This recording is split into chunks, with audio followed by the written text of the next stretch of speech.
All right, let's just jump right in. The whole point of crypto, the big idea, has always been decentralization. No banks, no borders, nobody in charge. But what if the most important piece of this new economy, the digital dollar, isn't actually decentralized at all? Well, that's the huge contradiction we're going to unpack today. So just take a look at this. This right here is the stablecoin market. It's the foundation for pretty much all of crypto trading and DeFi. And what's wild is that a whopping 83% of it is controlled by just two coins, USDT and USDC, and they're run by two regular old-fashioned companies. Right away, that makes you wonder. Exactly. I mean, where is it? If the digital money we're all using is ultimately controlled by just a couple of companies, aren't we just building the same old system all over again, just with fancier tech? That question right there, that's what this is all about. Okay, so here's our game plan.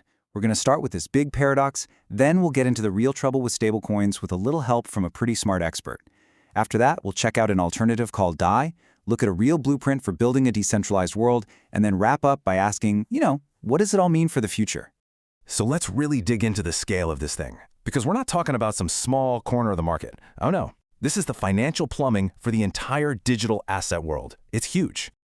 Yeah, the stablecoin market is worth over $311 billion. And to give you some perspective, that's a 50% jump just since the beginning of 2025. This is a massive, and I mean massive, financial engine. But the crazy part is, it's all built on a very, very narrow foundation. And here it is. This is the heart of the problem. These two giants, Tether and Circle, they've basically become the central banks of crypto. Everyone uses them because they feel safe and reliable, right? Especially after other, riskier projects have blown up. But what that does is create this closed system that actually goes against the whole mission of crypto, which was independence. So what are the actual risks? I mean, what's the big deal? To really get to the bottom of it, let's bring in an expert, the founder of Ethereum himself, Vitalik Buterin. He basically says these problems are literally choking the growth of any real decentralized alternatives. Vitalik breaks it down into three main issues. First off, this incredible dependence on the US dollar. Something like 95% of all stablecoins are tied to it. Second, something called oracle vulnerability. Oracles are just the things that tell the blockchain the real-world price of a dollar. The problem is, they can be attacked, they can be manipulated. And third, there's this constant struggle to offer good returns or yields without making the whole system unstable and risky. And this quote, man, it just nails the long-term danger.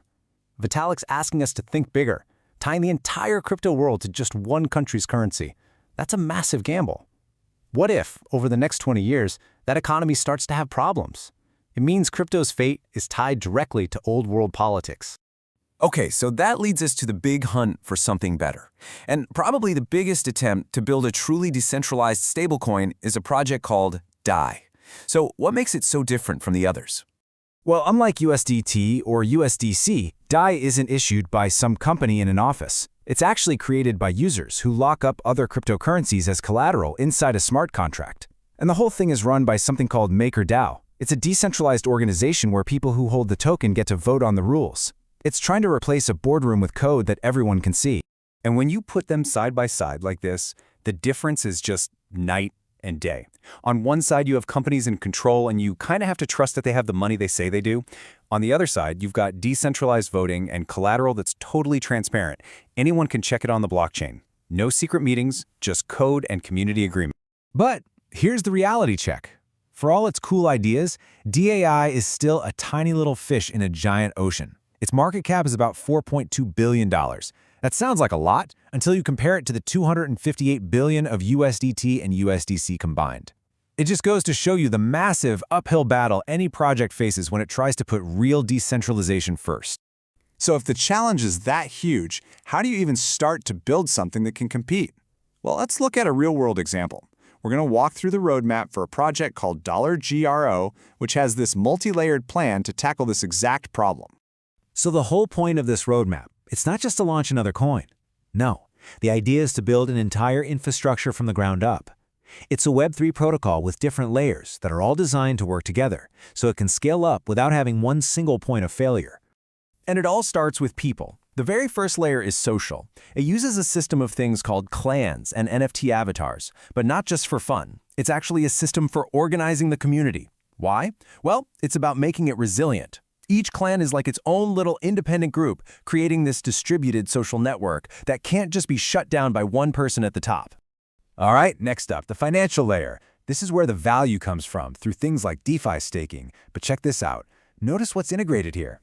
Wrapped Bitcoin and DAI. See, instead of trying to reinvent everything, the plan is to use existing, proven, decentralized assets. It's building on top of the very solutions we've been talking about, creating value on a foundation of trust that's already there.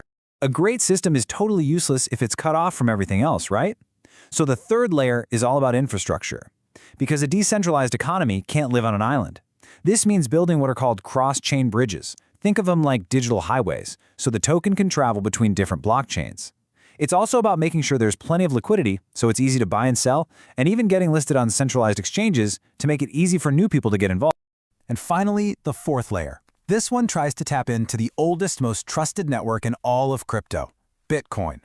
The plan is to integrate with technologies built on top of Bitcoin, like Stacks, to connect this new ecosystem to Bitcoin's legendary security. This layer is all about anchoring the entire project in ultimate, rock-solid trust.